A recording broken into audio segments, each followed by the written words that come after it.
Good afternoon. Welcome to the Board of Education and Business meeting on Tuesday, April 2023.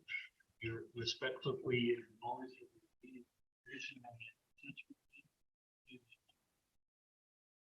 play. Hey, can we get an adoption agenda, please? Minutes of the March 28, 2023 Board of Education and Business Committee meeting. Moving and seconder, please. Trustee Fong, Trustee Kiesel. Minutes of all in favor. Minutes of the April 13th, 2023 Board of Education and Business Committee meeting. Moving and seconder, please. Trustee Thorne. All in favor. And minutes of the April 20th, 2023 Special Board of Education and Business Committee meeting. Please. Trustee Thorne, in favor. So I just want to put a clarification in the minutes there. Okay, on page 13, with regards to the climate change committee, the second sentence, it was recommended that a $20,000 budget be created for this purpose using surplus. Just want to point a clarification that it could give the impression that that was suggested at the climate change committee, but it actually came at the BEBC meeting, that recommendation. So just on a point of clarifying that sentence. Right. I actually did say that. Oh, you did at the climate? You did? Oh, and I shared that. I didn't even hear that. Oh my goodness. Okay, well, I stand corrected and birthday. So great. Okay. Petitions and delegations. We have Cobble Hill. Mr. Mellenstrom, you and your team are up. Please join us. You need sound on my laptop, or this is a technical question. We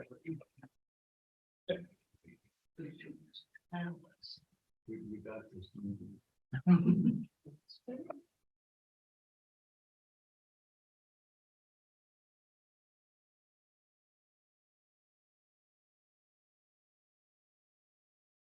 That.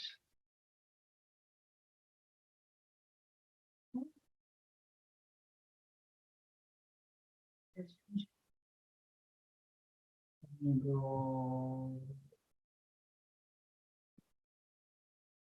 All right. Participant. Share my screen.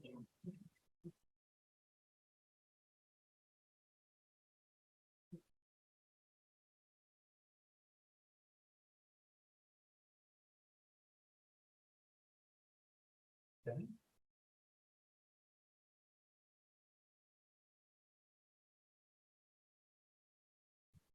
With us, folks.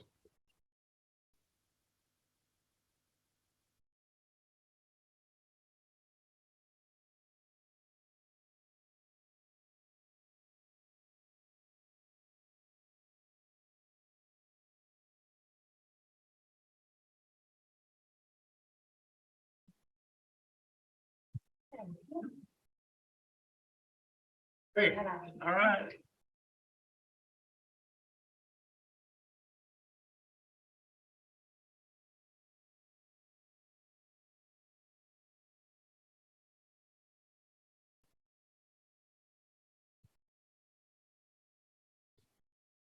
Great. Okay. I'd swale see I'm going to see it. Yeah. Thank you so much for inviting us today. I would like to introduce our delegation from Cobble Hill. My name is Grant Mellenstrom. I'm the acting principal at Cobble Hill. I'd like to take the moment to introduce Sarah Garcia. Grade 3-4 teacher. Come on. Erin Aerosmith, a kindergarten grade 1 teacher, and our 2 special guests, Ellie Geist, a kindergarten student, and James Holloway, a grade 6 student from school. So we're gonna let James open the discussion, and then the adults will talk, and then we'll have a little special presentation at the end. So I'd like James to do our acknowledgement of the traditional territory in 3 languages. Ait squeal siam la siedia. Ait net schwalm qualis ilunala. Schweitza yanenau. Quamo mustimu quacamina mustimu.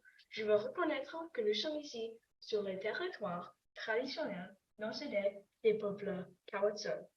I would like to recognize that we are here today on the non-ceded territories of the Cowichan people. Thank you.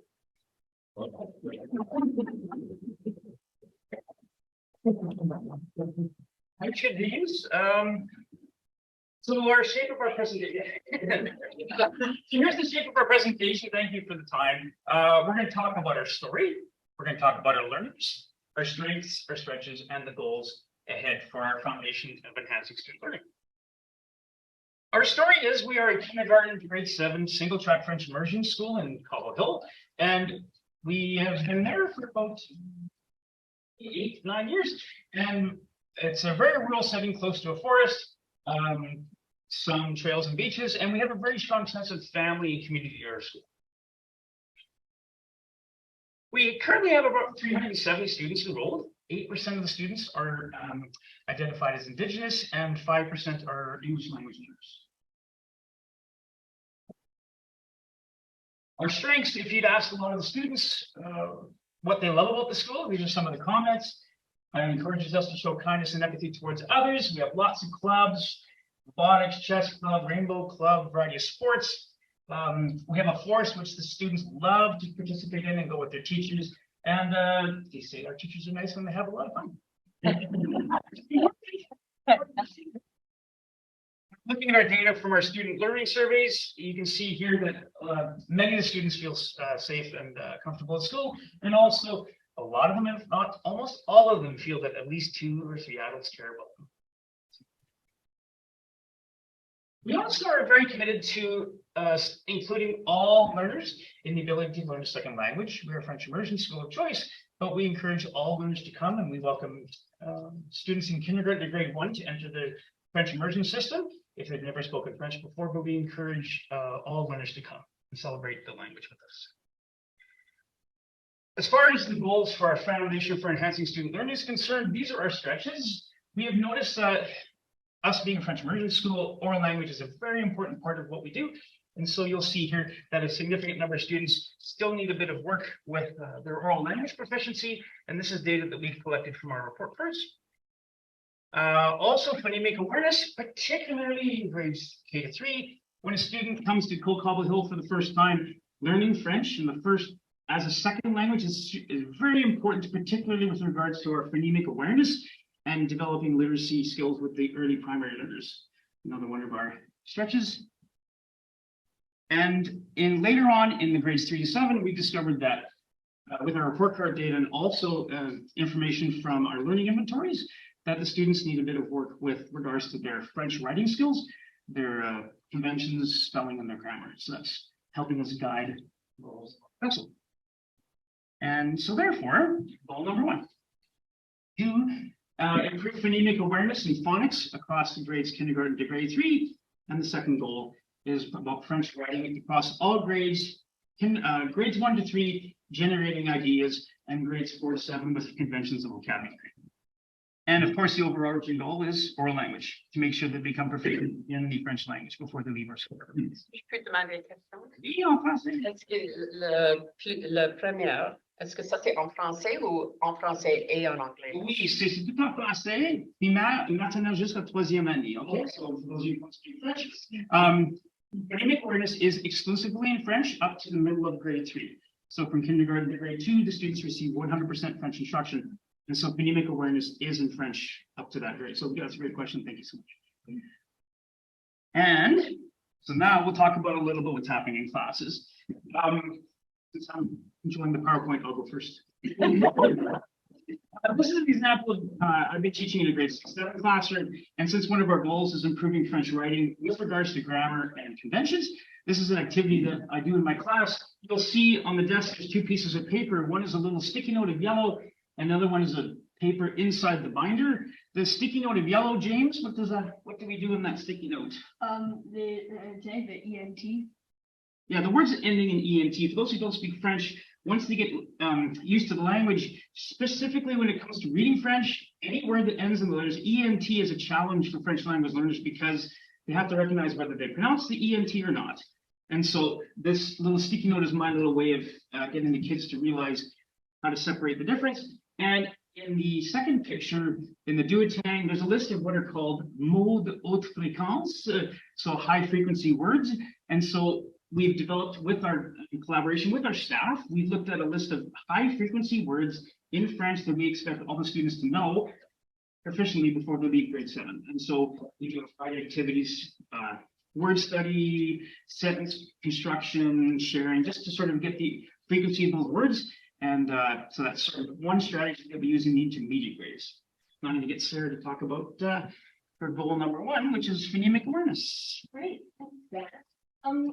So I teach a grade 3-4 class, and what I was going for here was trying to integrate work on phonemic awareness and also improving French oral language in a way that was differentiated but also engaging for all my students, because I have a wide variety of words in my class.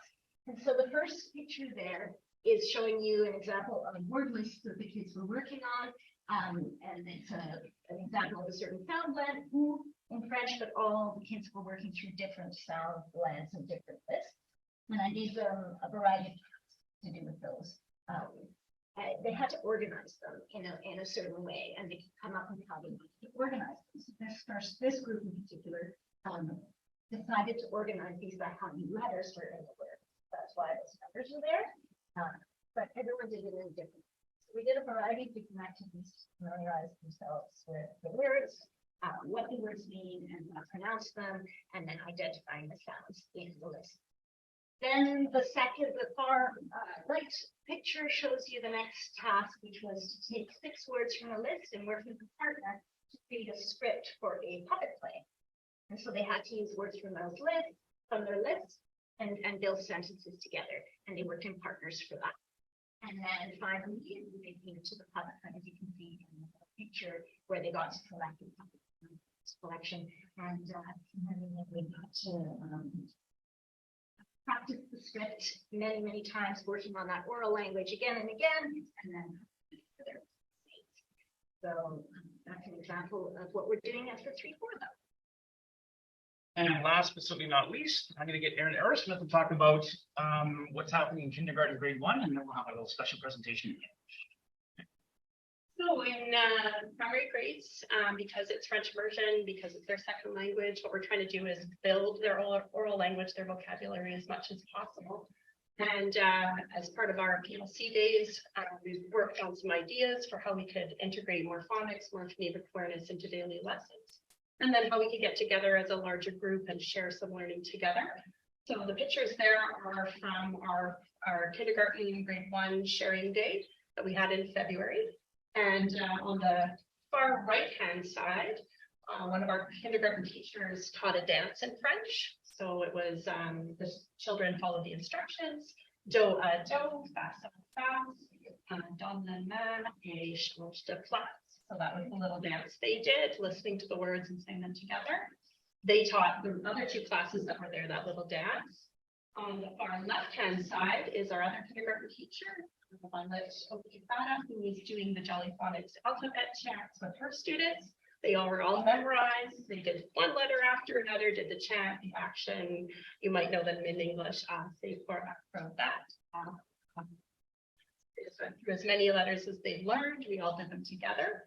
And then my class is K1, and we're starting to work on a bit more reading. So we're also introducing high frequency sight words. So my kids start with Lise Rouge, which looks like this.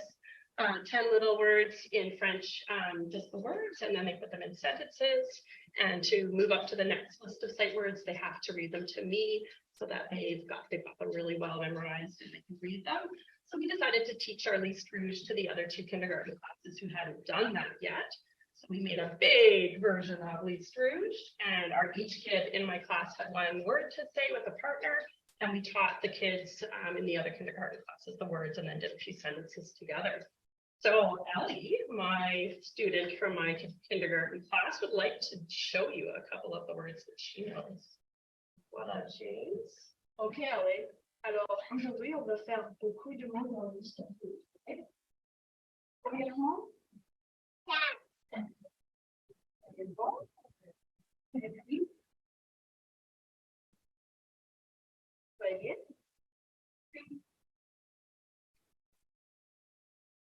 So,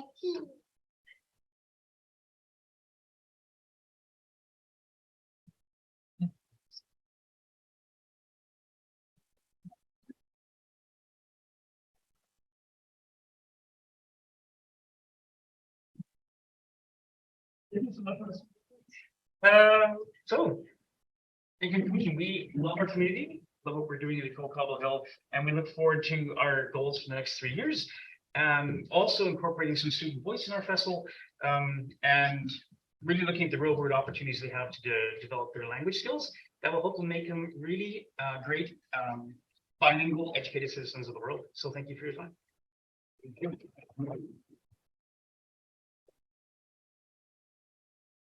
Any questions? English or French? I wish I could say the whole thing in Hokamina, but I'm. My son went to this school and he absolutely loved it, just for 2 years. He said the other French immersion school, but I'm curious, you find that at Cobble Hill, a lot of your students go on to grade 8 French, or do you find that lessons off a little bit? What we find is that, and it's the same with Mount Verbo as well, the transition point is to grade 8, grade 7, grade 8. And for a variety of reasons, family make their choices to educate their kids as they see fit. So in grade 8, we have a number of students who go to Clomicon, but some families choose to stay in the South End, so they go to Kelsey, or they make other decisions for their education and other choices. But we try and encourage all of our students to go to Clomicon, which is the natural progression of French immersion. Both my sons went through Cobble Hill, and they went to Clomicon, they finished your Calvin secondary. Was what I was curious, if you do try to promote keeping their linguistics and trying to stay trilingual, because this is a great place where you can actually be trilingual. James is, he's amazing in all three. And to me, that's a huge benefit to a student, having Hokamina, the French and the English. Like, it just makes you so much more marketable, I guess, when you get out of grade 12 and go to university. But I heard the stats this year because my son's going to be going to Quam as well, and it sounded like the Cobble Hill really pulled down this year. I think I heard there was only 6. I think a little bit more than that. Yes, okay. But we all the time to make sure that we continue on the program, because we all the staff members at the school really firmly believe in the value of French and how it's important to be bilingual in this country.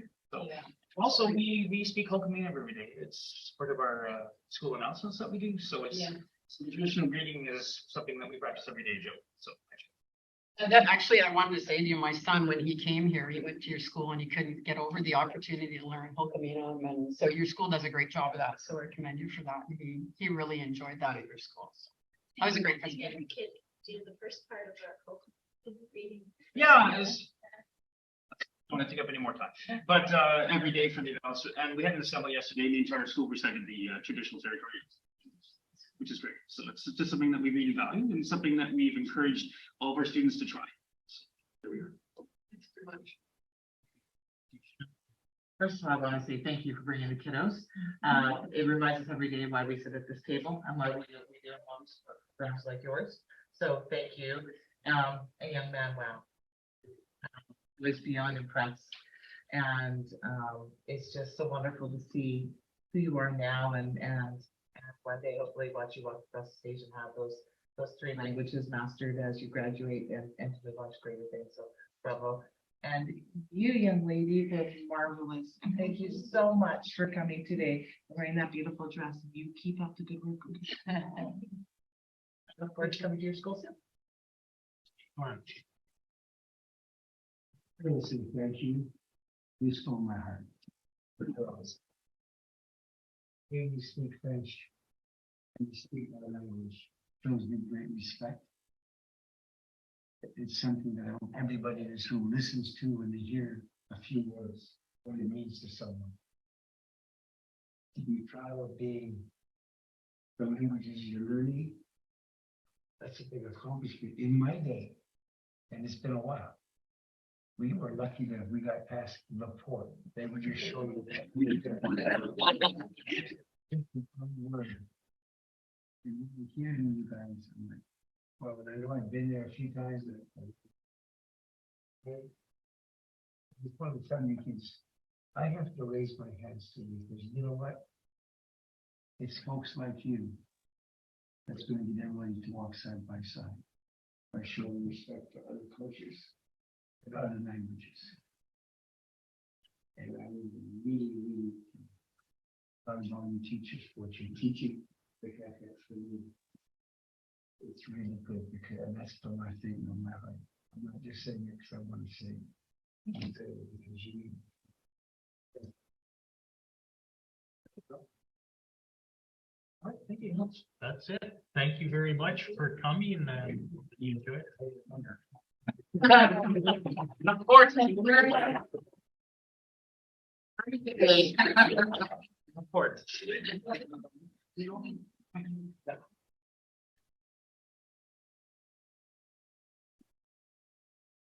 Yeah, up now is Maple Bay.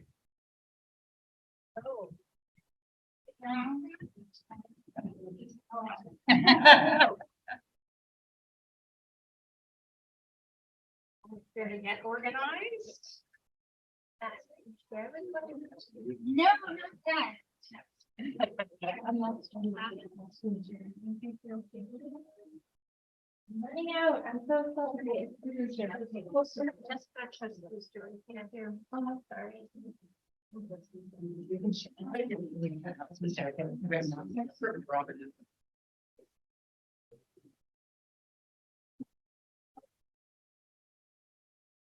Why did you stop it?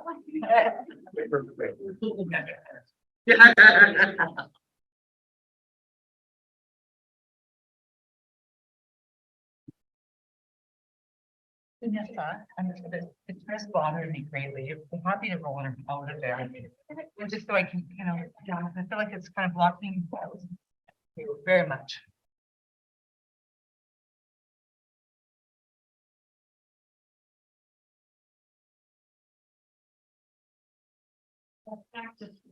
While we're waiting, I'll start us off. So at Maple Bay Elementary, first I'll introduce myself. My name is Vanessa McDowell. I have the honor of being the principal at Maple Bay Elementary. This is my second year. And alongside me, my team, I have Joy Wilson. She's a grade 6, 7, and teacher leader from Maple Bay Elementary. She's in her 6th year teaching there. And we have Kaylin Daddy, grade 7 student from Maple Bay, as well as MC Watt. I'm really grateful to hear. So at Maple Bay Elementary, we've really been focusing the last 2 years on the belonging, identity, community. So it was really fitting with what we experienced last year. We heard from our families, they were feeling really disconnected. We're allowed in the school. So when we were allowed to invite families into the school, we really focused, and Joy really took a lead from Christmas through to June last year on inviting families in and doing things with purpose to create belonging. Fast forward to this year, we're continuing to practice with intent to invite people in and do things to promote belonging, identity, and community. But we're also really focused on social emotional learning, the social emotional development of our children. So if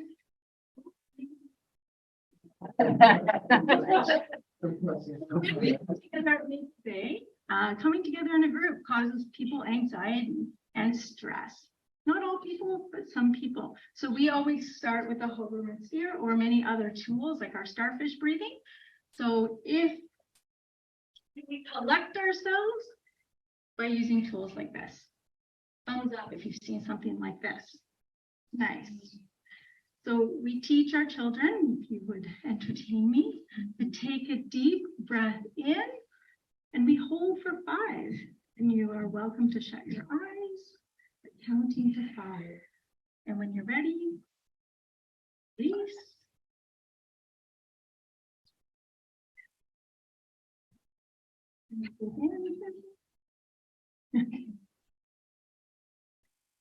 And out.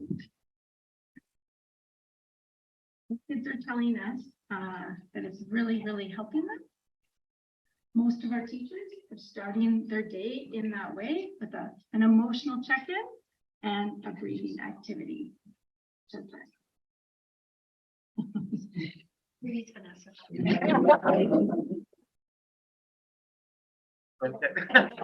On the left right here. You have to have the ground. Not necessarily open your background, you need to know where it is. It's on my desktop. Right. Oh, there, there. Is that it? Yeah, it should do it. Just hiding in behind? And then Cheryl, Now you have to go to your document. It's not coming up the way that it should, yeah? Well, these newer computers, do you have it now open, but just, have it open? No. Have it open. There you go. Email it to me. No, email it to Jason. Airdrop to mine. I will just push it to base really quickly. Apologize, just a moment here. The only good thing about being in person is you don't have to hear your own meeting. That's really better. You cannot share the file upload.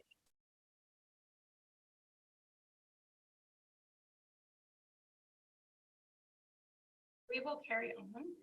I'm trying to share that with Jason.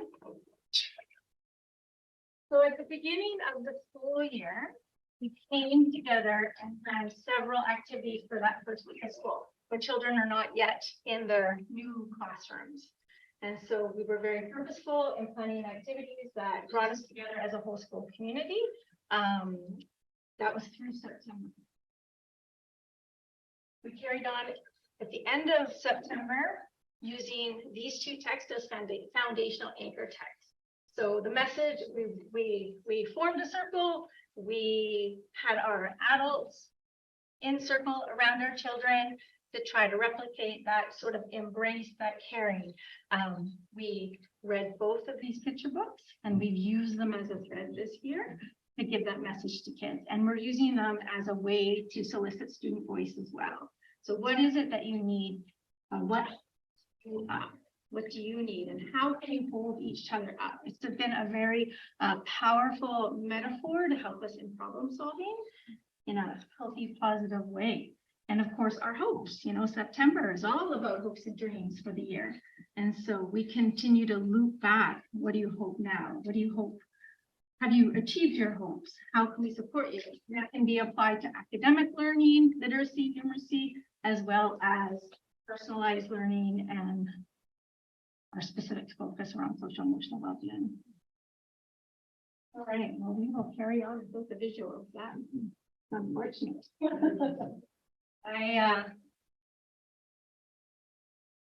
Great photos. I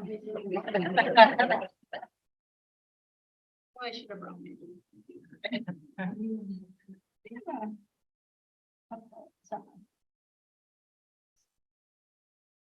Okay, let's start with belonging. You go ahead. So I'm Joy, and I've been able to make for 6 years. I know some of your faces, Mr. Rowan was at the lake when I was becoming a student teacher. It's an honor to be here. So I'm very passionate as a grade 6 teacher about a sense of belonging and helping students feel and find their purpose in life. And I just feel really empowered having Vanessa as my admin. She's really just given me the green light when it comes to coming up with ideas, help students feel more connected in class and at Maple Bay. Feedback over the last 6 years has been that Maple Bay is not a very inviting school. And that's always made my heart quite sad to hear. And so we worked really hard as a staff to kind of change that reputation. And so 4 years ago, I asked if I could start a puppet club. And it's kind of funny that the last group also is into puppets because we have started a puppet club at Maple Bay. And through that, we've seen a real change in some of our older students. So we only have 6 puppets currently. They're very expensive. So I can only offer puppet clubs to grade 6, 7, but believe me, if I could offer it to every single student in the school, we would have almost 100% participation. These puppets are a huge hit. They're made by a local lady in Cowichan as well. So Emily and Kaylin have been helping me run Puppet Club this year because it has grown exponentially. I have about 20 students that attend every week. And it's quite a mixed bag of students that are attending, all abilities and ages. We have some students in grade 6 that are still learning how to read. And we have some students like these two, they're young leaders at our school. They're directing, they're writing the scripts, and they're producing the plays. So what we've been working on this year is a script based around kindness. And that's what we're hoping to get up and running so that we can share that with you. Would you like to share how you feel about being on Puppet Club at Maple Bay? Okay. Being a part of Puppet Club really gives you a true feeling of belonging. That feeling of belonging lifts your spirits in ways you can't even imagine. Experiencing your peers, improving each club day, writing an inclusive script open to everyone, and even coming out of your shell a bit more. For me, Puppet Club has helped me express my creative thinking and leadership skills. Everyone in Puppet Club has a different personality, from the shy kids to the most outgoing kids you'll ever meet. All of our puppeteers have showed great skills from beginning to end. Okay, so in many ways, Maple Bay gives a sense of belonging. Many people, including me, feel Puppet Club is not just about the puppets or making a film, but it's somewhere where you can go to express your creative thinking. From joining Puppet Club to hanging out with your peers and teachers can make you feel welcome and that you have a purpose. Well done.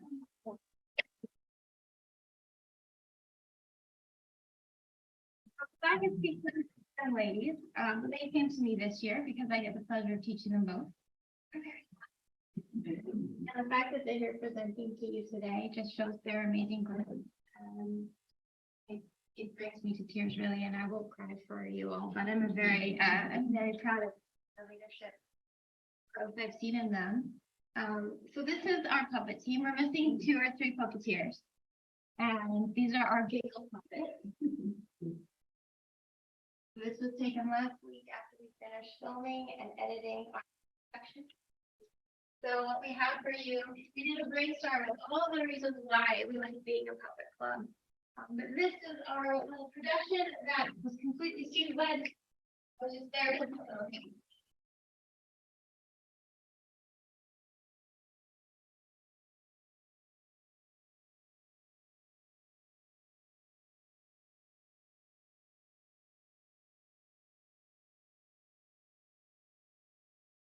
Now, it's moved.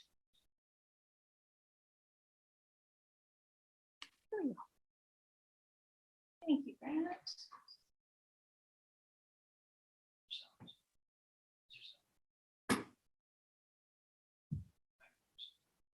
Myself. It is. Shows that down there. It isn't. Oh dear. Oh, they'll see the images. We will send it to you, the link.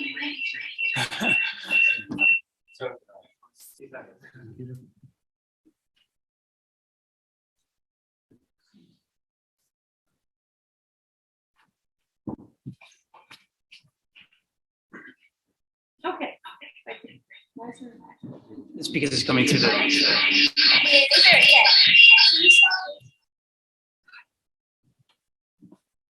You do narration. That's us.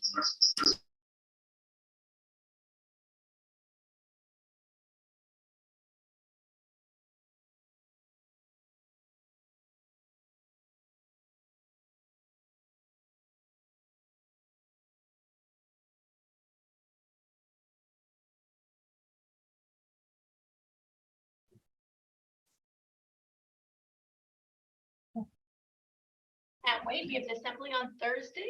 So if anybody's in the Maple Bay area, you'll come by. We'll be sharing this at the assembly on Thursday. Okay. Number 8. Here we start.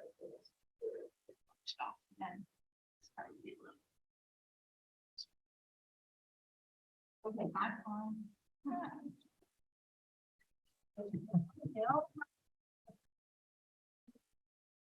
So, like I was saying, last year, we just did a quick scan, conversation with our teachers, looking at our learning survey data, the survey data from parents, and then that street data conversations with families. Our hunch was we needed to really focus on social emotional development. And we were grateful this year that we were given the social emotional learning survey that the district created. Jeff was involved in that, as Richard, to be able to survey all their children. And what we found is like Matt was saying, kids feel pretty good at our school. They have friends, they feel safe in general, they know what to do and what's expected of them.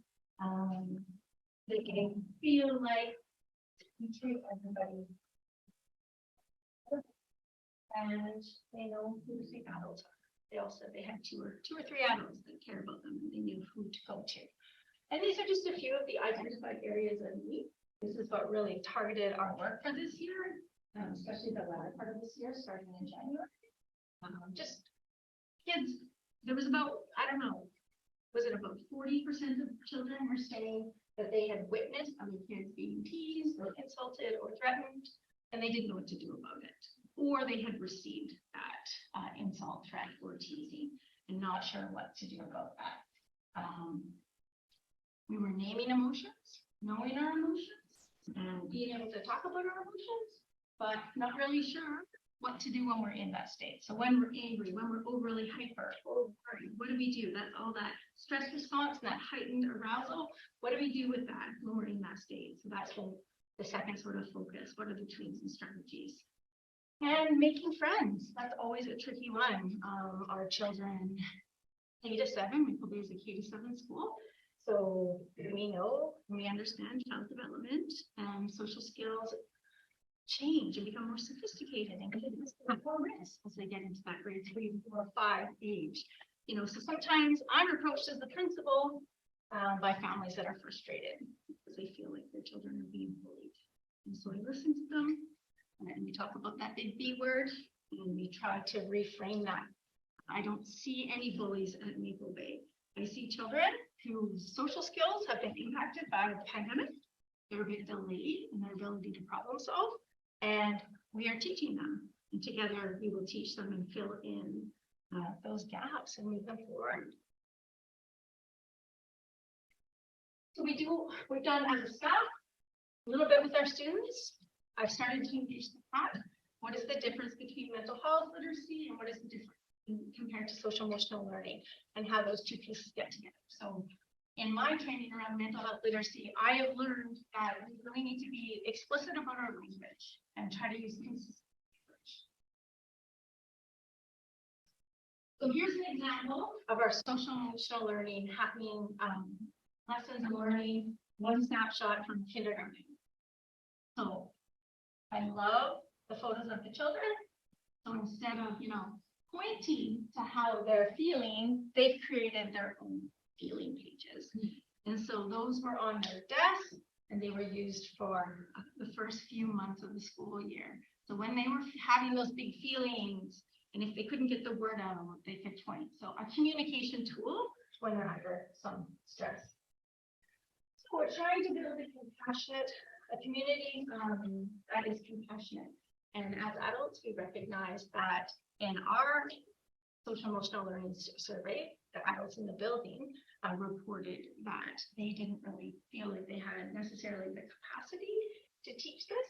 So it's an area of growth and professional development for our staff. And so in consulting with Richard Matthews, our district counselor, he really advised us to keep it really simple, really straightforward, and just hit the feelings really hard all year long.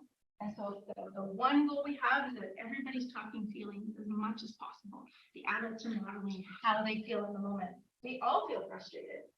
So, a few moments ago when I was feeling a little bit of distress because this wasn't working, I would stop and explain that to students instead of getting anxious and upset and then seeing it. I can calm myself by explaining it to them. So we're modeling.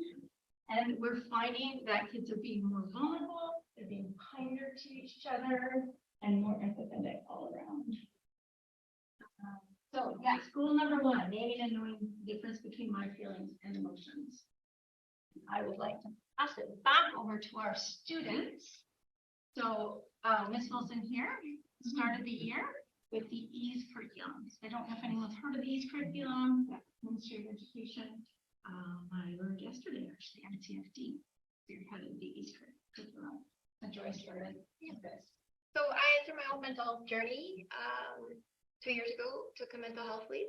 I was going through some personal issues and was really forced to look at where I stood in my own mental health. And when I was learning things with my therapist and my counselor, like these are skills that students need to have as well. So I'm very passionate about it. This year has been a really strong year in terms of starting in September and keeping it going all the way through. So we have our mental health dilettantes. The picture to the right, we all created anxiety characters because anxiety has a positive and a negative impact in our lives, but it's not who we are as individuals. So if we give a name to our anxiety, we can step away and acknowledge that, no, Connie, I'm not going to listen to you right now.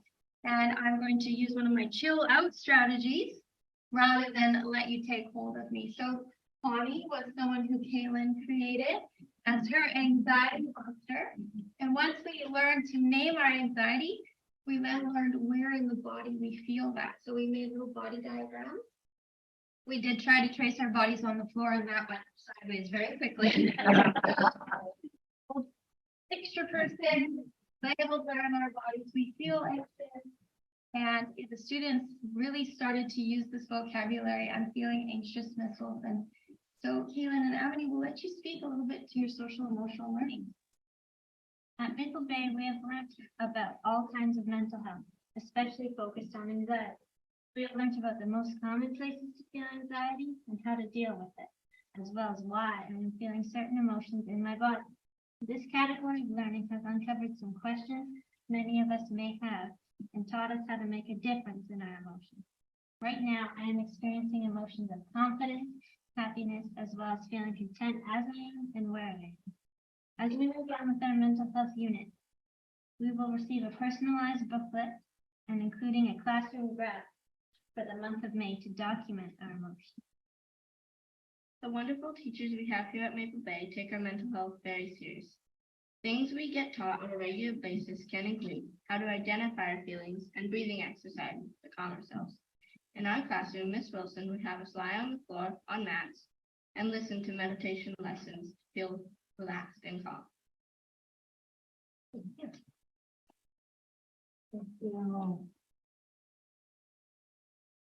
Here's one more example in the upper intermediate grade. We have our French check-in each morning in this class. It's a grade 6 class. They check in every morning with how they're feeling, and children are invited throughout the day to shift their popsicle sticks around. So it's a quick visual. You need safety, trust, and relationships in the classroom, or something like this can be introduced. But Miss Viella has that with her students, and so kids will move the popsicle sticks around throughout the day. So the teacher can take a quick glance and see where kids are at. And if a lot of them are tired, then she needs to plan accordingly to try to energize them. If a lot of them are angry, then they need to be briefed up, because we know if we have cortisol in our brain, we can't learn. And so we are being responsive in the moment at least 3 times a day in many of our classrooms. That's a goal that we're working towards school-wide. And we're excited about next year. We appreciated the time last Monday as a staff to come together and review some data. Identified where we're at. We looked at the data, we looked at the learning services, we looked at what's going on at the classroom level, and teachers have identified that this continues to be our primary focus area for next year. So we're looking ahead to next year to go beyond teaching, naming and knowing our feelings, and getting into some of these other curricular areas. So I just would like to point out the mental health elementary resource text there. So I piloted in 2 grade 5 classes this curriculum. There's 6 modules, and it explicitly teaches about mental health literacy. It takes the stigma away from it, and I was blown away by our grade 5s. One of the modules is about stigma. It didn't seem to be something at that age level, or maybe just where kids are, because our world is so much different than when some of us grew up. That ended on stigma, just fell flat because they didn't see any stigma in it. I had children standing up, wait, if the character Angela has ADHD, and that's a mental health disorder, and I have ADHD, and that means I have a mental health disorder. So lots of powerful conversation and connections, and really it moved those classrooms, which were very busy and challenging to manage, into a different place where they were safe, calm, vulnerable, and this became a routine embedded in their daily practice. Yeah, and the triangle is really powerful. So those 2 grade 5 now that I've left the classroom and they're carrying on, they picked up. So this triangle is foundational to this curriculum, and that all of us have mental health. Like we have physical health and social health, and all of us can put our mental health on this triangle at any point in time. So in the blue zone is no distress, nice and calm, where we want to be. Mental distress. So that's where I was. But still am. We talked about this. Kids come in. So this class used to come in, and they, you probably experienced it. Pick at each other, and it's just not very healthy. And what do we do about it? So now when they come in and they're like that, we say, stop. What's the problem? Where is it going to triangle? And so most of the time it's a playground problem. Someone stole my ball. Somebody wouldn't let me play with them. And so we just put it on the triangle. We debrief it, and then it helps us just move on. Just cause us some distress. We can honor that we all have these feelings of distress, and then we can just get back down into that. We're going to carry on with our learning. So it's been a really powerful tool. It's really geared towards grade 4, 5, and 6. And there are 6 characters, and we learn from each of the characters about their mental health. We can make many connections. And it also embeds in many of the social emotional learning strategies.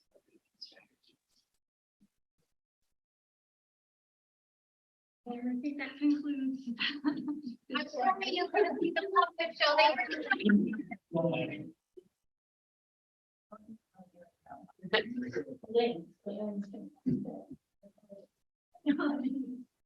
Thank you, trustee Daisy. This is for 2 lovely students, and good for you. And I would assume that there might be some anxiety about moving on into middle school coming up in September. And I just wonder if these skills that you've learned help make that better, and know that you'll have the skills that you need going into middle school. Yeah, I think they really help us just realize like it's not a super big, like it's a big move, but it doesn't have to be super stressful or cause that much anxiety. Trustee Thorne. Some of mine without words. But you kids and what you're learning, what you guys are teaching. We've been talking about it for a long time, the pandemic that we all danced through. And to see this, how simple you have it, I hope what you have spreads to other schools. Because girls, you are really good role models. I mean, you're sitting there, you're smiling, and like, I think this board would benefit if we were to go out here somewhere.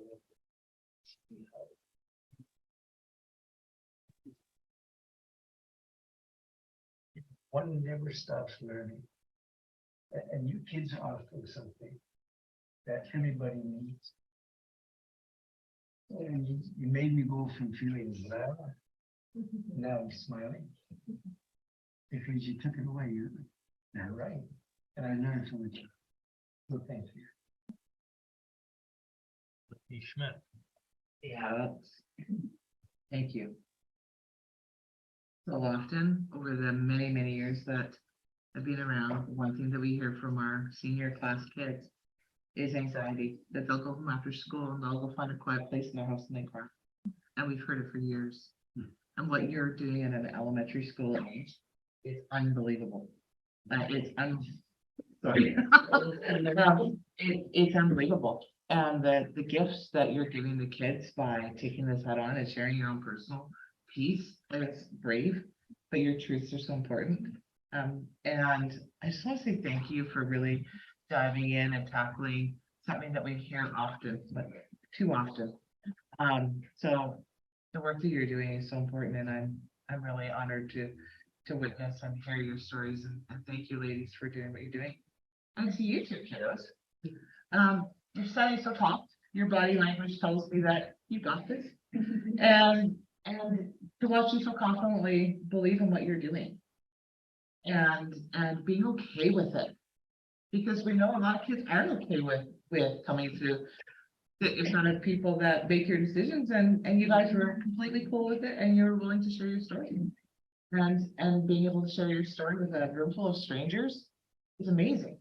And so I just want to say thank you, ladies, for being here today and showing us that the work that these amazing teachers and principal are doing in your school really gives you the confidence and the help, the mental health that you need to continue forward. So thank you for being here today, and ladies, thank you for your truth.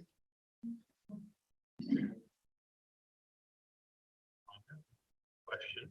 So by doing this type of curriculum, what does your school look like from September till now? What is it? Is it like a huge difference, a little bit of difference? I would like to say it's a big difference. Yeah, no. You want to speak to that for me? I'm shift. I have a lot of, I don't want to stereotype, please forgive me. I have a lot of males in my classroom this year. A lot of aggression and a lot of fist fights. The most fist fights I've dealt with at Maple Bay. But because of the mental health planning we've been doing, we're able to bring them back down, calmer, quicker, have those conversations with them, make better choices for the future. And so I definitely think I'm noticing a change with the older students. That's mostly where I am located. So for me, it's a success. And I would say, just to speak to Kathy's point there, Kathy's children or Captain Secondary was there. Now being in elementary, I have I've been noticing, it's my 5th year in elementary, noticing behaviors in children that I project the worst. This picture of someone in a healthy situation that I experienced when I was at Captain Secondary. And I know now, I didn't know back then, I didn't know mental health literacy back then. So I know now what we need to do to mitigate that, to equip our kids for a healthier future. And so PSL is the foundational organization around social emotional learning. And so I've been reading a lot of research from the States, from this organization, through, I forget her last name, even Kim Schoger from UBC, the health EDI researcher through UBC. So there's a lot of preliminary data coming out to show that the pandemic has taken a large toll on our kids, and this is the work.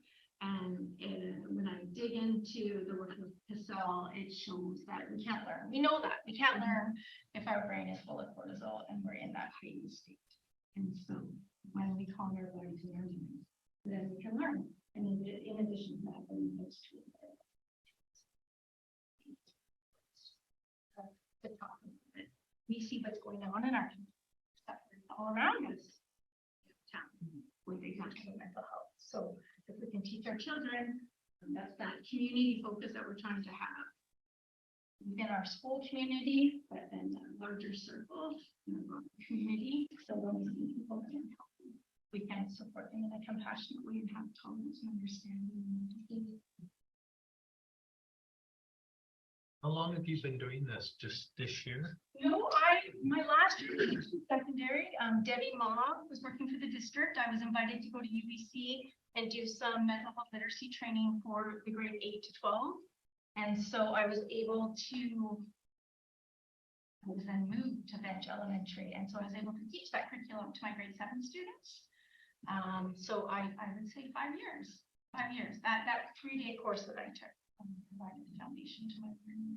You just started this at Maple Bay this year. Just this year, yeah, so this new curriculum, the mental health literacy curriculum for grade 4, 5, 6 is brand new. Well, by doing it this year, next year will be a lot easier. Because that I've taken on different aspects of it, and so hopefully we can get more teachers digging deeper into what's going on in that grade. We hope to do systematic intervention. So using this mental health curriculum, for example, in all of our grades, and then looking at the common curriculum for those even 3 years. Yes, but it's making a difference. It absolutely is. That's great. Glad this has been very enjoyable. So the second comment I have to make is my favorite place when my kids went to Maple Bay was the library. And they was always get mad at me because I'd be reading kids' books. So thanks for bringing those. Thank you very much.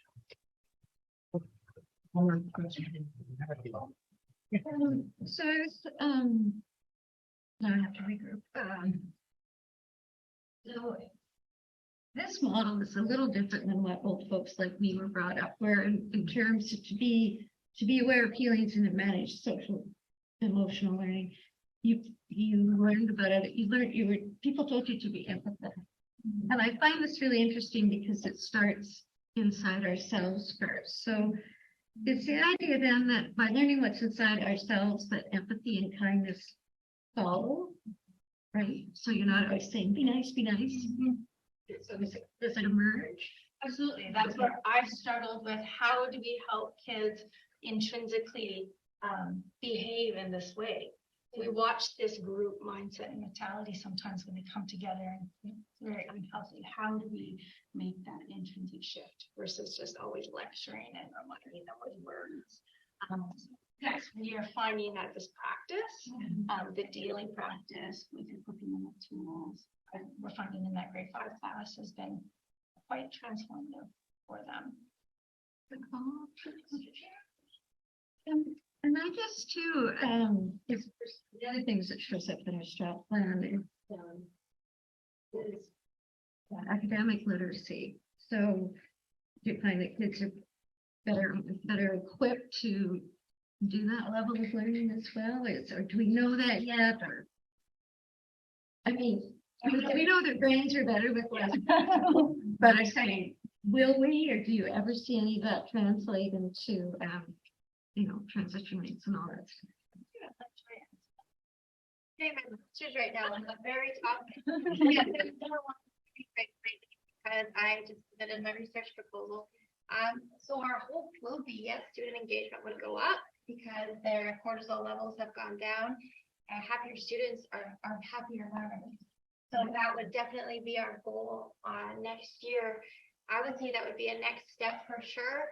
Once we kind of are all on the same playing field, like we still have some classrooms that are slowly, and that's really based on a teacher's comfort level. So once we can kind of get everybody on board, that would most definitely be a great goal to start measuring student engagement. That's something I'll be working on next year for my master's.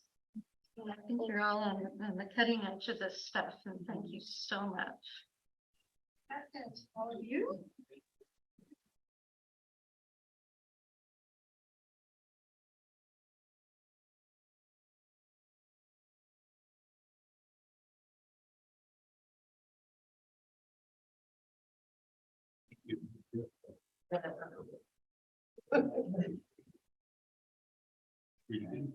Okay, moving on. Previously approved academies, 6.3 or Superintendent Gray.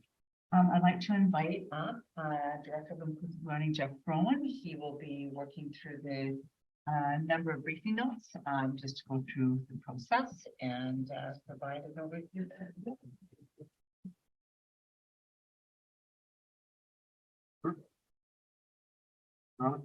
So heard three briefing notes for the board. The first one is the current academies no change to fee schedule. So if you're looking at that. So academies in our district have gone on for a number of years. These ones here are for your information. As I think before, I wanted you to be aware, we wanted you to be aware. The first one is the Cowichan Secondary runs a rugby academy. And that was passed in 2021. The fee schedule for that academy is $550 per month or $5,500 for the 10-month school year. For international, the fee still is $1,500 per month. No change to that one. The second one is Francis Kelsey Secondary has a soccer academy. This was approved in 2022 at a cost of $300 per year, and the fee is not changing for that academy as well. Those are the two unchanged academies. Francis Kelsey also offers 3 no fee, but they're no cost to students, but they're academies. The one is the Trails program. The other one's a Fine Arts Academy, and the third one is the Computer Studies Academy. The Trails one is it's a mixture of phys ed and social studies for their outdoors in the Trails. Fine Arts Academy is art and theater and drama, because those go well with different kids. And the Computer Studies Academy is math and computer studies. We've listed the criteria for academies next, so that you're familiar with the criteria. And on the back, just put it in a chart form that's easy to read for the trip fees. How many hours, which field and area it's in, as well as who the partnerships are with.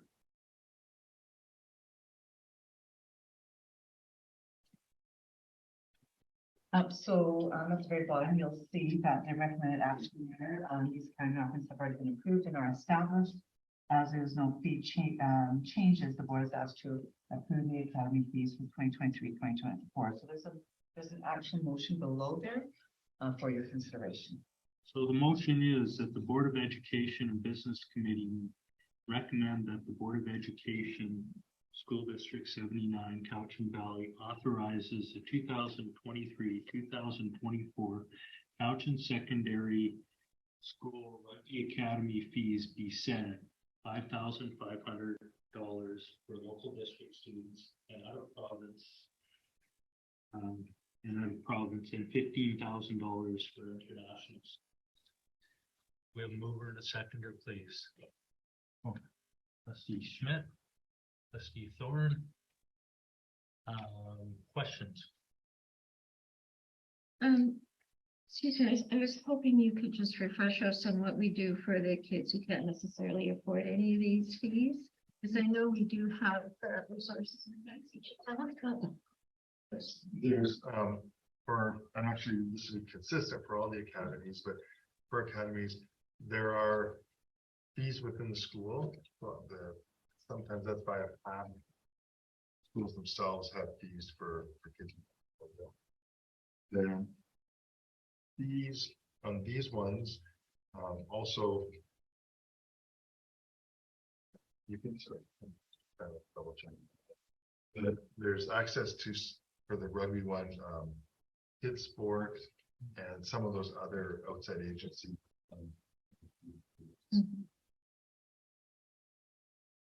Superintendent. And just to add too, I think that in every school, there's a hardship kind of fund. And so that adults, teachers, counselors, maybe even their coaches, maybe even the teachers who lead these programs are there to actually support kids, advocate them, maybe inform the principals at the school site around how to access some of those fees if they can't afford it. Trustee Thorne. And I agree, thank you.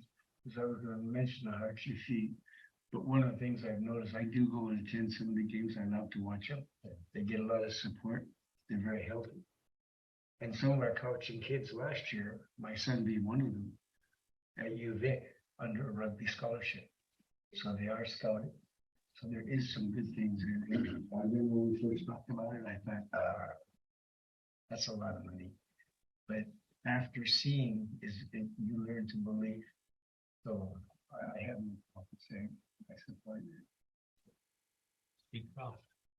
I was also wondering, and I don't know if this applies so much in the secondary schools, but are these programs like, I guess I'm going for it, like for special needs kids, are they physically accessible? Are they doable for kids of all different learning abilities? Do we encourage that? Are they present for these programs?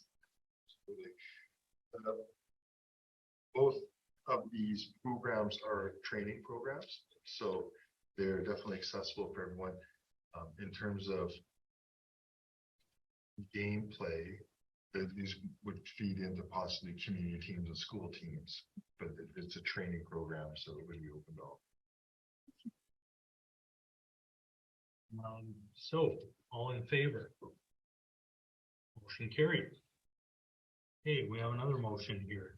Board of Education and Business Committee recommends that the Board of Education School District 39 Cowichan Valley authorizes the 2023-2024 Francis Kelsey School Soccer Academy fees be set at $300 per year.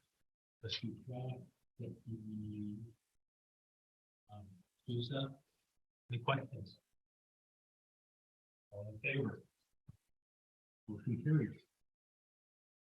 The second briefing note, the subject of this one is specialty academy programs.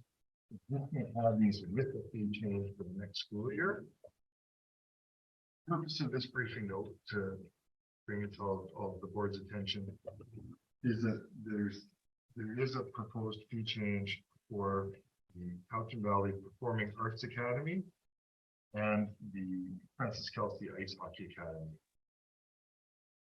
So first, to deal with the Cowichan Valley Performing Arts, this was originally approved in 2021 as a dance program through BEBC Studios.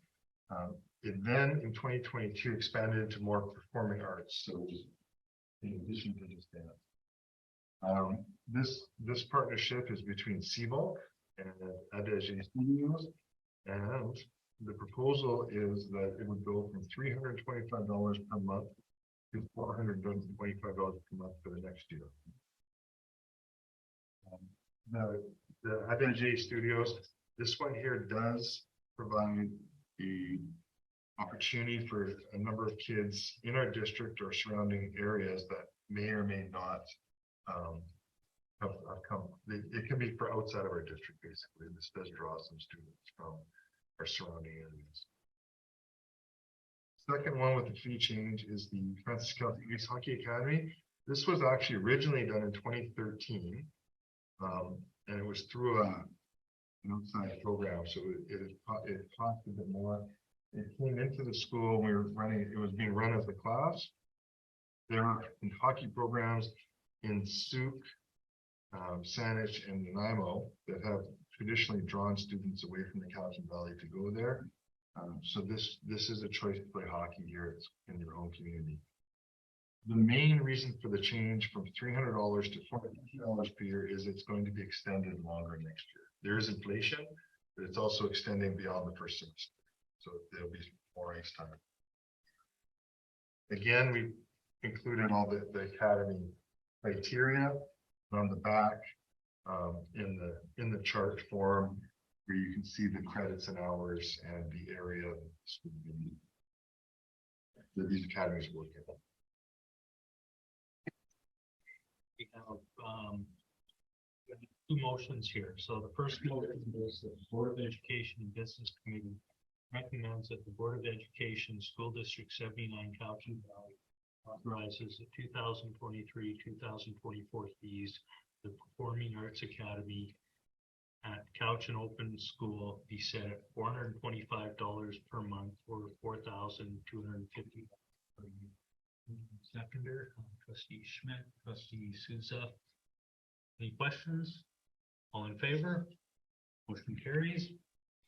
Next motion is that the Board of Education and Business Committee recommends that the Board of Education School District 79 Cowichan Valley authorizes the 2023-2024 Francis Kelsey School Ice Hockey Academy fees be set at $450 per year.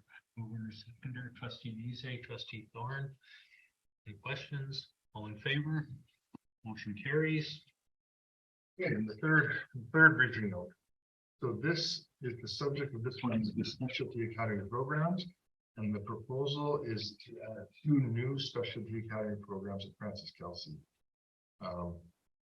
The 2 academy programs are going to be an outdoor education adventure academy, and the fee on this one is $1,100 per year.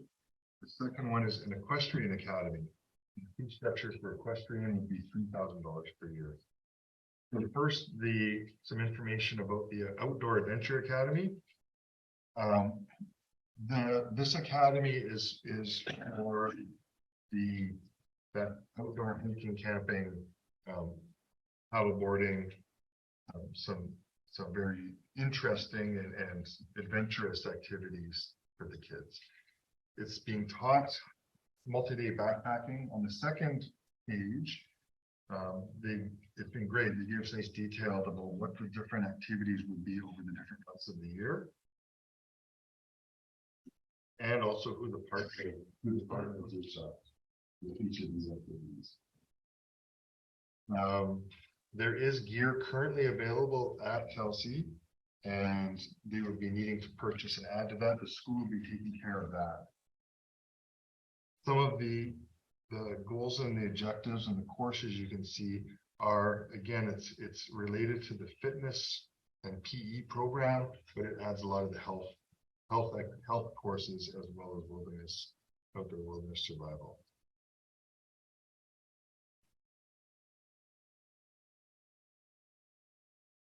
I think I'll let you read that other part. The benefits of the academy, and this one is for those students to really gain a lot of knowledge and skills in the outdoors beyond what is able to be done through the course of the regular school program.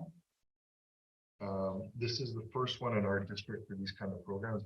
There are others that have existed for a number of years. I think Quality and Parksville had a number for many years. And there's really strong community partnerships to make this happen.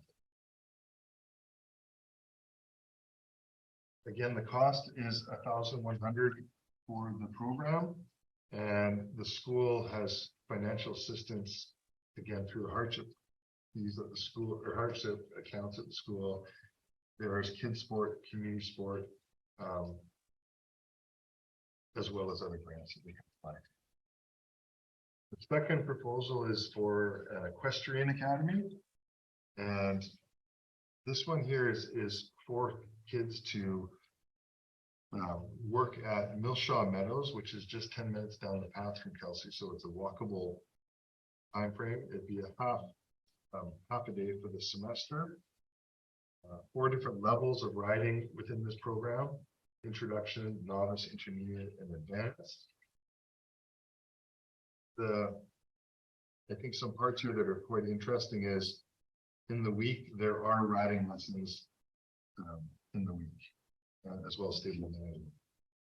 The partnering groups here at Millshaw Meadows is Kathy Newman, who's you can read there. She's a licensed equestrian coach and head coach, as well as Rebecca Mason, who's an instructor for the beginner levels. And we've given the website. I did some research and looked up. Sioux School District to the south of us does have a similar program to this proposal at Belmont.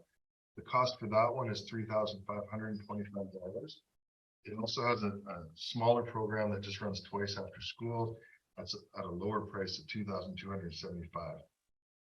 I spoke to the person in Langley who's offered it for a number of years since 2016. They offer a program very similar for $3,000, but they actually don't ride a horse. So I don't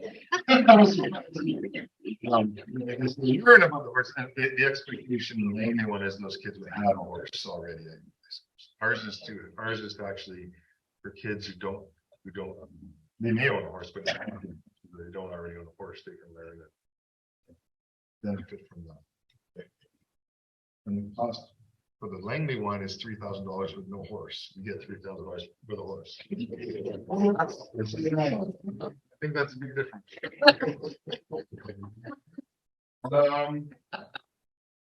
Again, the cost of this one is $3,000. The Millshaw Meadows will hold a seat for someone who can't afford it. So there's a seat available for someone who can't afford it, and the school will also have a bunch of for somebody who can't There's again, the school academy criteria, and we put it into a chart form again for you. Both are through the physical education, and the outdoor academy is PE and social studies, and the equestrian one is straight physical education. There's one error in the motion, Randy, it's 1,100.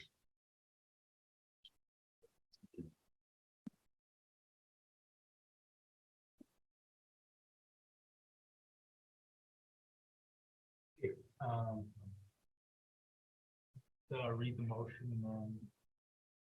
Okay, let's have questions first. So I just, two thoughts come to mind, and this is awesome. Now, on the equestrian side, I'm just to encourage everyone to consider. That's a tough call, but I'll put that out there to the universe and see if it comes back. And the second thing is that in view of all of the new learning from Maple Bay regarding anxiety, I wonder if horses could in the long term be incorporated into social emotional learning, because nothing teaches you to get your poop together like a horse, and you get the horse's poop together, but that's not what I'm talking about. So yeah, I know, it's just so exciting, and I just know that children are being so much. Thinking the exact same thing in regards to the outdoor program and the horse program, is that mental health, connect, and wellness. And so if there's a way that we could embed more of that, it's just, we all feel better when we're connected to an animal, and we all feel better when we're connected to nature. So this is very exciting to see. And lastly, I don't know what it costs, the equestrian program at Queen Margaret's, because we had an incremental student. I think it's quadruple. I just like.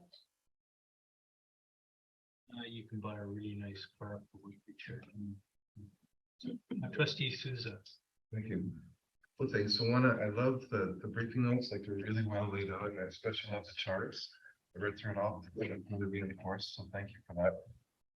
And secondly, because like these two new academies, proposed academies with Francis Kelsey, and given that the other academies are there, I'm wondering if there's sort of any impacts on operations or anything like that by approving two new academies there. I don't believe so. I think that they'll be able to accommodate. I think there's another trust from different. The nice thing here is some of these academies really do complement each other. There's the computers, there's the theater, and then there's some outdoors and sports ones that.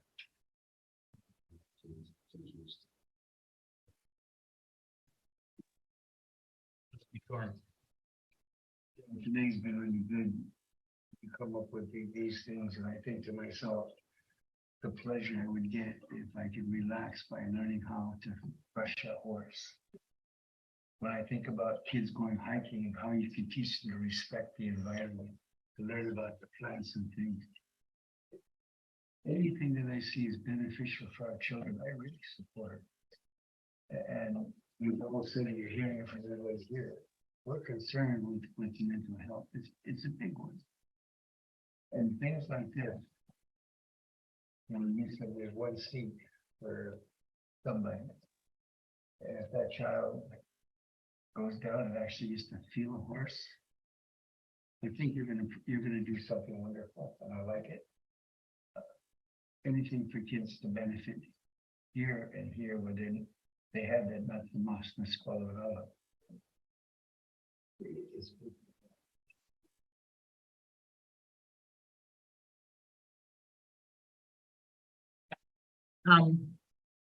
Academy excites me. I know quite a few families that moved to QMS because their kids wanted the equestrian program, but the families could not afford QMS and have just financially ruined themselves, but that these kids really needed, not wanted, but needed the equestrian program.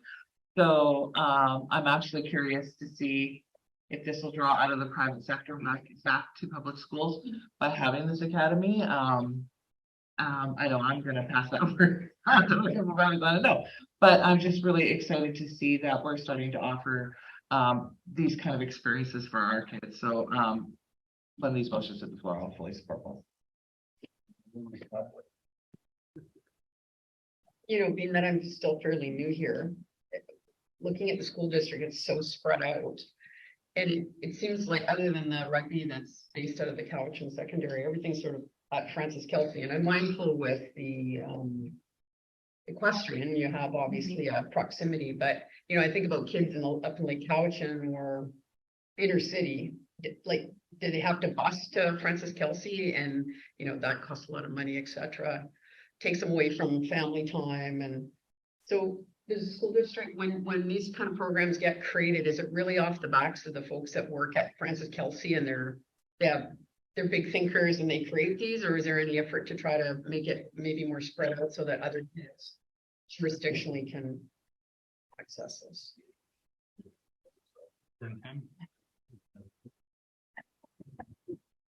Maybe Director Rowan can help me out. I just want to start by saying that it does appear that Francis Kelsey has a number of academies, and keep in mind, academies are inspired by the teachers or the educators at the school sites who have an interest in a particular area. So that's really how they begin. And I think that for some of those teachers who want to lead some of these academies, it would be because they are maybe offering a skill set that maybe isn't presently there.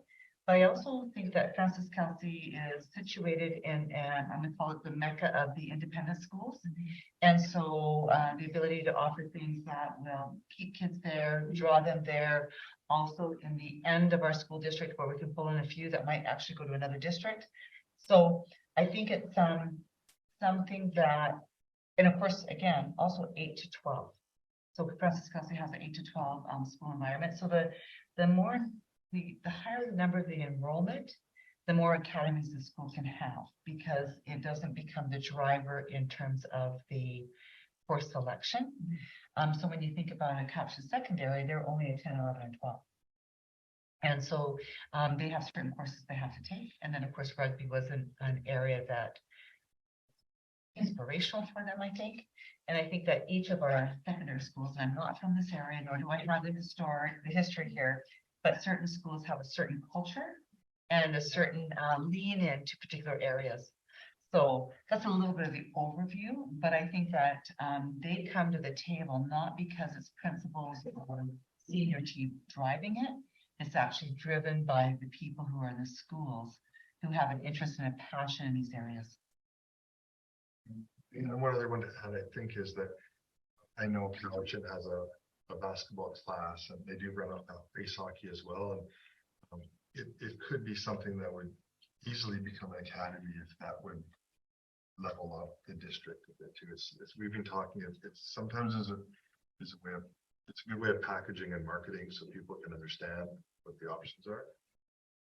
Shemaine is, for example, I know you can invest in the Shemaine Theater area. There's some opportunities there. Lake Cowichan has when I was there, it still does have Lake Cowichan has the best joint user agreement with the hockey. Yeah.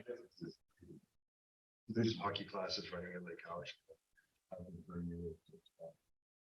So there's other opportunities. They're just not quite packaged as academies.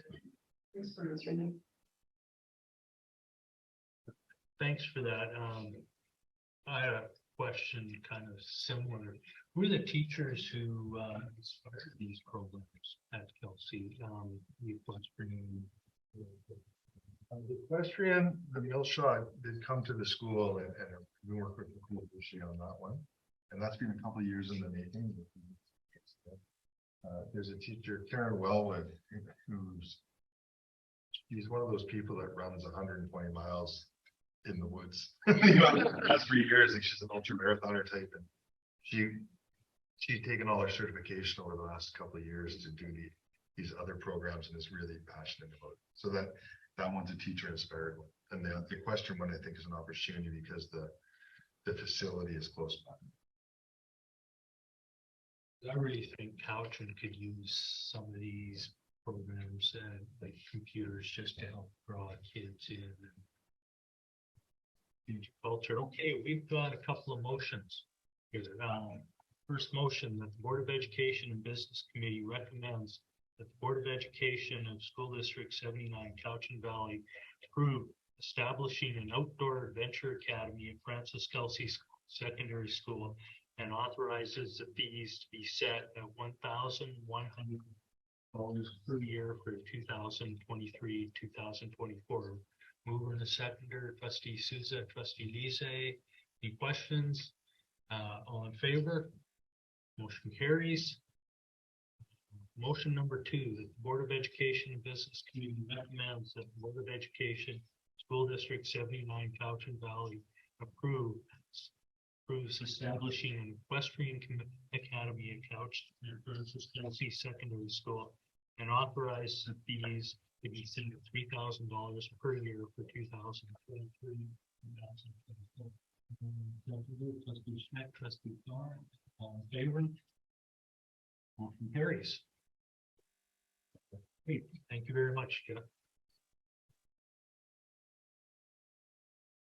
Business and operations. Thank you. Excited tonight to have a draft of the 2023-2024 annual budget. I do not have on new budget shoes, but they're to serve me and provided me with new budget socks that have pictures of my dog on it. For this evening. You can't really tell. You can see it in my. Those have been on all day. You just sharing this now? Yes, just sharing it now. Stay to that. No, I'll have to wear these ones again. Anyway, the board hasn't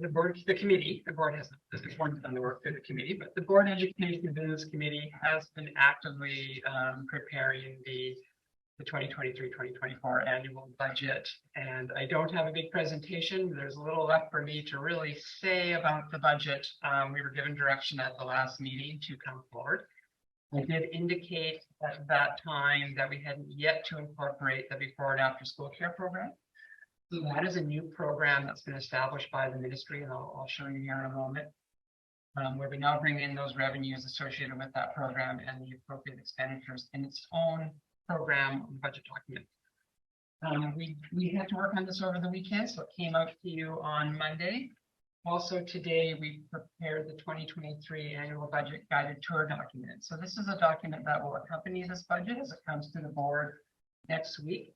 And this is just really a way to walk through how to understand reading this complex annual budget bylaw document. But we told the story. The story was inflation, a small enrollment increase, and it is significant salary increases that we're still waiting for final funding figures. So we are using the estimates still in this budget. The board has utilized approximately $2.3 million of your surplus. And guided tour document that will tell you what is left somewhere in here. And I believe it is 3.06 million of projected surplus, approximately 3% of the budget. So this is a consolidated document. When you look at these schedules that are included in the budget, we're comparing the 2024 annual to the amended budget, the last budget that the board adopted in February. We can see the various changes here across these schedules that I put up on the screen. So we are moving, last year we had, or the year that we're in, we had $116 million in revenue. Next year, we're projecting that to be 128. That is a consolidation of operating, special purpose, and capital funds. And you can see how it's categorized by the ministry into instruction, district administration, operations, maintenance, and transportation and housing. You see a new item there, write off down of buildings and sites. So this is because we are demolishing Stanley Gordon School. And it still has a book value on the board's asset ledger, and that'll be coming off, and we'll have a breakdown of $168,000 on that building that was unamortized to date. Below there, you see how the budgeted surplus allocation comes in at 2.3 million. And though it does appear there's a surplus in the capital fund, I'll explain that in a minute. So the annual budget number that will be put into this motion as it moves forward to the board will be to adopt a budget of $126,431,654. So if you think of that, that budget over for terms of the board, that is $500 million that you'll be passing over your term. And I think that's a pretty significant amount of money. But there it's laid out under the operating budget is 105 million. We are planning to purchase some capital assets out of the operating funds of 288,000. Special purpose funds will run about 15 million, and those we reviewed the major ones through the budget process: Community Link, Costume Enhancement Fund, and now the Feeding Futures Fund.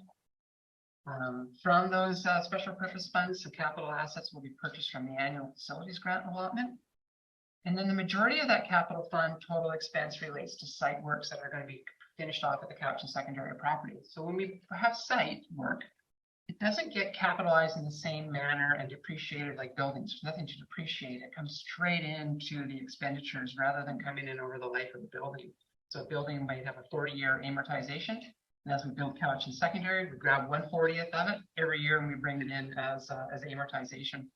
So that doesn't happen with sites. They come straight in because there's no period of appreciation. And then we have some additional tangible capital assets we purchased from local capital, and that was your Francis Kelsey portables that you see there for 456,000, and 200,000 of that will be done this year. The site preps before the end of June, and then that's the balance to purchase those portables next year. So it's laid out in lots of numbers and accounting things that just accountants typically understand, but it is summarized in various tables. You can see how within our operating budget, the teachers are categorized in the various programs, the principals, vice principals, education assistants, support staff, other professionals, etc. You can see that goes down between instruction, district administration, maintenance, and transportation and housing. So we showed you these big categories when we were doing the budget. So on your table, you had a big long spreadsheet, and you were following along the changes that you were making in each one of these categories. So now they've been expanded a little bit and incorporated into the budget bylaw document. And so that just goes over a couple of pages, and it shows you the comparisons between, for instance, in instruction. This year we're looking at 49 million, and next year we're looking at 49 million. And this year that was 44. So there's the various changes among all of the programs there. And they're all explained in this document. And the final thing I'd like to go over on this document that's on your desktop is how many positions are in the budget. And it doesn't really show you that within the bylaw document, but you might want to be interested in how many positions you're funding. So you can see the teachers funded from the operating, the special purpose, and all the various employee groups included in the summary. So in total, the operating budget has 880 FTE. But if we were only talking about operating, you'd be forgetting that there's another 110 employees that are funded from the special purpose. I want to make sure you are aware of that information. And I'm going to just go back to the bylaw page and ask if there's any questions. Questions, Trustee Souza. Thank you. So two questions. One, and I'm sure this is a bit of a dumb question. Like on the page of the budget itself, is the date always at the end of the budget cycle? Yes. That kind of threw me off. So it is 2020. Okay. 2023-2024 budget. It's the ministry's, the School Act requires that the board prepare the budget in the form provided by the ministry. And this is how they provide the form. Thank you. And then the second question is, I noticed, and maybe it's also because I haven't had a chance to observe the whole document, but on page 4, in terms of the additions, unless it's elsewhere, I think the 20,000 climate related passion projects on there. Is it? I'll add it. We prepared this 5 minutes before this meeting. I need to add it in. Thank you. It'll be in the final copy to go on the board agenda next week. It's in here. It is in the budget.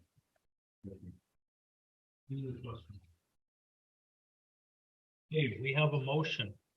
Board of Education Business Committee recommends that the Board of Education of School District 79 Calgary Valley adopt 2022-2024 annual budget in the amount of $126,431,654. Trustee Schmidt, Trustee Souza. Hey, any questions? All in favor? Motion carries. Done. Thank you very much. Now, policy, administrative procedures update for the Board of Information Superintendent. Yeah, thank you very much. I just want to include some of the administrative procedure changes that have occurred. There you can see here that we have a number of APs. They have included into how they fall underneath policy. And you'll see that we've got a number of them. I think that during the pandemic, we did different work. And as of this last year, we've really put our attention to some of the shifts and changes around admin procedures that needed to support the system overall. And so you'll see, and it's not really for any kind of motions or board approval because this is the work of your staff, our staff. And it is really just alerting the board of some of the changes. And so you'll see that we have a new AP around the management of school-based grant generated funds. We recognize that some of our schools were getting some grant money that we were not maybe apprised of, and we actually had to follow policies out of our Secretary Treasurer's office that meets guidelines, and so that is the intention of this one. Learning resources. You can see that this is really a process for reviewing and selecting school-based learning resources when there's concern regarding the appropriateness of a particular resource. And so this was an AP that's been probably worked on for the last couple of years. We had to finalize it and get this up and running. And so there's a strong process in how maybe somebody who has a question mark around those resources and process to actually review them. The next one is our corporate identity. You know, we have a new logo. It's not even really longer, but there's an expectation that we expect of all of our district staff. It's around our branding. And so this is something that we wanted to put together. And I think it's been here for a while and we're finally getting it in front of the board so that everyone's aware of how we actually publicly present ourselves. And then moving on, theater cleansing, brushing ceremonies. This was something that was done a couple of years ago. There was a question mark around smudging, and I think that there was a Supreme Court ruling that came out around that. But it became very clear that we need to have the local context with regard to some of our cultural practices, and so this AP was put together. And that was Mary Peter. And then moving on to the role of the principal, you know, we don't want to have make-work projects for all of ourselves. We have enough work to go around. And so we knew that this was covered under the School Act and it has specific guidelines in terms of the role of principal. So we're removing this particular key. The reassignment of principals and vice principals, we're also removing that one from the AP process. It is already outlined in their personal services contract. So it's very clear in how that actually is guided and worked through. And then moving on to the principal evaluation, that one has also been removed. We work with the BCPBPA, CBPBPA, and it was established a few years back that we went through a professional growth model with all of our principals and vice principals. And I think that's something I have shared with the past board, but it's I can share in the future with this present board and how we go through this model with regard to our school. And then flipping over, organizational charts. We've also looked at removing these because they are dynamic in nature, and I hope that the board would understand that on a regular basis. We do keep the board apprised in terms of who's who, but certainly we're quite a healthy organization, and there's a lot of changes that happen on an ongoing basis, and it's something that I report to the board on a monthly basis. Teachers on call, again, this was also removed because there are, you know, quite high expectations outlined by the BC standards for educators across this province. It's the standards that are held by their professional organization, so that is also not necessary. And then lastly, and certainly not least, we have some guidelines set out around whether a student and staff member passes a very We know that it's quite a sensitive situation and we want to honor and respect those types of matters that happen in those situations. And so we want to have some guidelines that are put in place so that schools don't forget what they need to do around supporting our families, but also that it is fair and equitable in how we actually approach that over time. So just for the board to be aware of those APs, they are here for your perusal. Any questions? Any questions?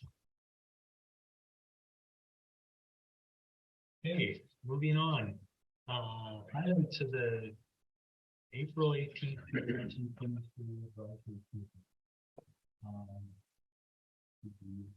Forward to the board. Seconded. Usually there's a verbal presentation and then we receive the highlights. So just before we receive the highlights, we gathered on the 18th and we talked about input on the budget. And we also discussed employee recognition, which is fun because we talked dilly bars, grocery cards, and all the other nice things we might be able to share with our employees. So we got a lot of good ideas on that and we left it open. So Robin's still taking emails with suggestions. So the world's your oyster, keep sending them in. We also, I found a really interesting trend because a lot of work in professional development almost exclusively in two areas, and that is mental health and truth and reconciliation. And so there have been some really exciting events, full day events and half day events, put on both by the school district and by the unions directly. So this community is just so aligned on so many things. Yeah, oh yeah, and that's on the budget. There was, and this has been around for a long time, is that it's tough to have staff manage all the food that comes into the schools on a daily basis. So we are very happy that the Feeding Futures program will be able to help with that along with the actual food. So a lot of good news, tons of exciting things going on as always, and I'm always so grateful for the time we spend with our partners every month. So I'd like to move that we receive those highlights. Souza, all in favor? It carries. Okay. Early Learning and Childcare Committee meeting. Terms of reference. The Board of Education and Business Committee recommends the Board of Education of School District 79 Johnson Valley have an early learning and childcare terms of reference as presented to the Policy 8 Board Committee. Do I have a mover and a seconder? Trustee Schmidt, Trustee Lise. Any questions? Trustee Souza? Just, I think there's a word missing in the motion there after childcare. Add the early add the early learning and childcare committee terms of reference. Is that correct? Should that be committee? Committee, like it's Yes. It's one point, but just like having committees.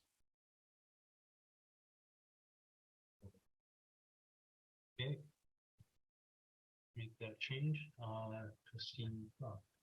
Under powers and duties to advocate and promote and advocate early learning and childcare, you have to advocate for or to, or you've kind of got it covered on raising public awareness.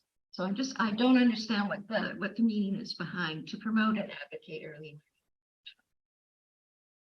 Advocate for, advocate to whom? I think it should be for. So enhanced more and better. No? Okay, well, if it doesn't resonate with anybody else, I will retract my concern. Okay. A motion on the floor. All in favor? It carries. Thank you very much. Motion to adjourn. Thank you very much. We want Tuesday.